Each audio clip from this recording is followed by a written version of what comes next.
মিলন মেলা প্রাঙ্গণে অনুষ্ঠিত হলো 3 দিন ব্যাপী কেবল টিভি শো।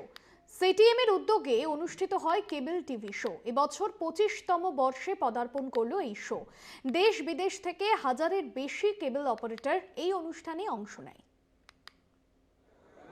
ভারত এবং সার্ক অঞ্চলে ডিজিটাল কেবল টেলিভিশন, ব্রডব্যান্ড এবং ওটিটির ওপর ফোকাস করে আয়োজিত হয়েছিল 3 দিন ব্যাপী cable TV show. Cable TV equipment traders and manufacturers অ্যাসোসিয়েশনের উদ্যোগে হয় এই অনুষ্ঠান। এই মেলাটা আমরা করি এই জন্যে কি নতুন টেকনোলজি যেন কেবল অপারেটর ভাইদের জানাতে পারি, ওরা ওকে অ্যাডপ্ট করতে পারে আর এগোতে পারে।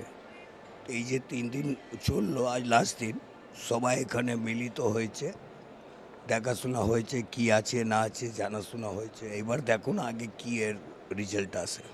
92টি স্টল, 85টি প্যাভিলিয়ন ছিল মিলন মেলা প্রাঙ্গণে।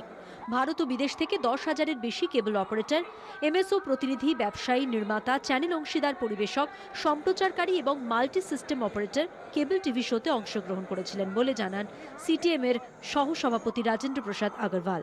আমাদের টোটাল স্টল হচ্ছে 238টা, পার্টিসিপেন্ট হচ্ছেন 82 জন। এটা আমাদের সিলভার জুবলি, 25তম বর্ষ।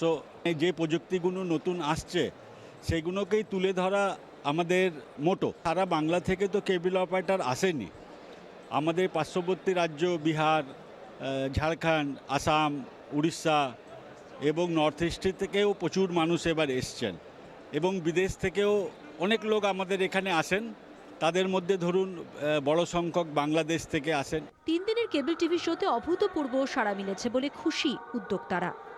শুভঙ্কর মণ্ডলের রিপোর্ট, কলকাতা টিভি।